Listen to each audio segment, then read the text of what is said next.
Hi friends, Avni किचनमध्ये तुमचं स्वागत आहे।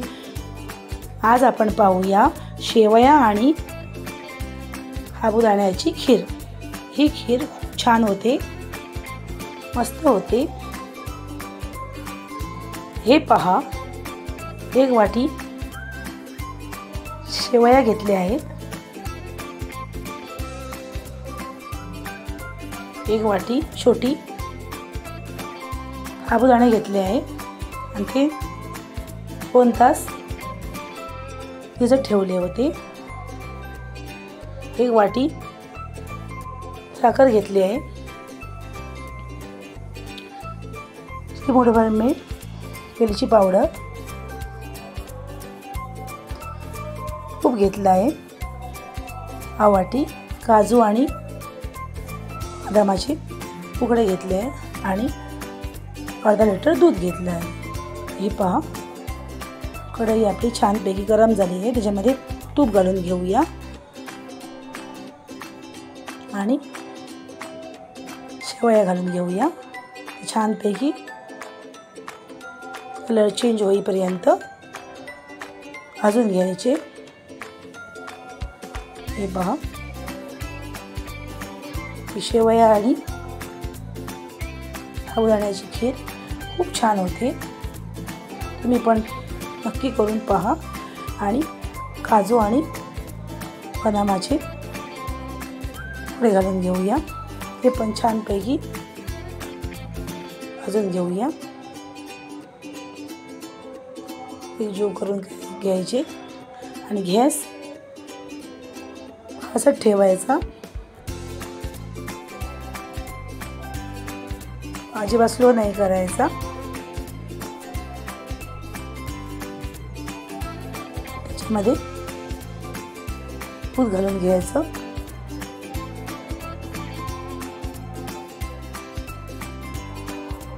गरम केलेलं दूध घ्यायचं, कोमट किंवा थंड नाही घ्यायचं आणि ते एकजीव करून घ्यायचं आणि 5 मिनिटासाठी झाकण मारून ठेवायचं। ही पहा, 5 मिनिटं झाली आहे। ही पहा, शेवया आता जीव करून घेऊया। शेवया आपल्या छानपैकी शिजल्या आहेत। त्याच्यामध्ये भिजलेले साबुदाणे घालूया, ते पण एकजीव करून घेऊया। एकजीव करून घ्यायचे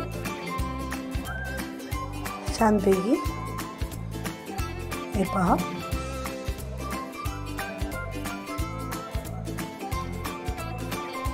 आणि 5 मिनिटासाठी झाकण मारून ठेवायचं।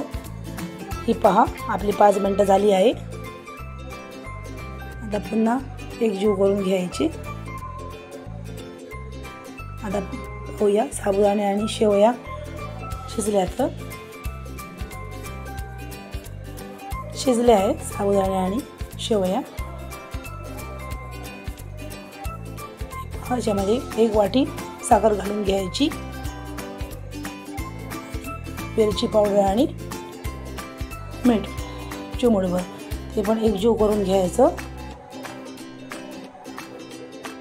तुम्हाला साखर नाही चालेल तर तुम्ही हे पण घेऊ शकता, गूळ पण घेऊ शकतात, आपल्या आवडीप्रमाणे घ्यायचं। आता 2 मिनिटं झाकण मारून ठेवायचं। ही पहा, 2 मिनिटं झाली आहे। ही पहा, मस्त शिजली आहे शेवया आणि साबुदाण्याची खीर। ही पहा, एकजीव करून घ्यायचं। ही पहा, आपली शेवया आणि साबुदाण्याची खीर मस्त झाली आहे। तुम्ही पण नक्की करून पहा। ही पहा, आपली शेवया आणि साबुदाण्याची खीर करून तयार झाली आहे। ही पहा, मस्त झाली आहे, खूप छान झाली आहे। तुम्ही पण नक्की करून पहा। व्हिडिओ आवडला असेल तर लाईक करा, शेअर करा, सपोर्ट करा। चला तर पुन्हा भेटूया अशात एक छानशा रेसिपीसह। तोपर्यंत धन्यवाद।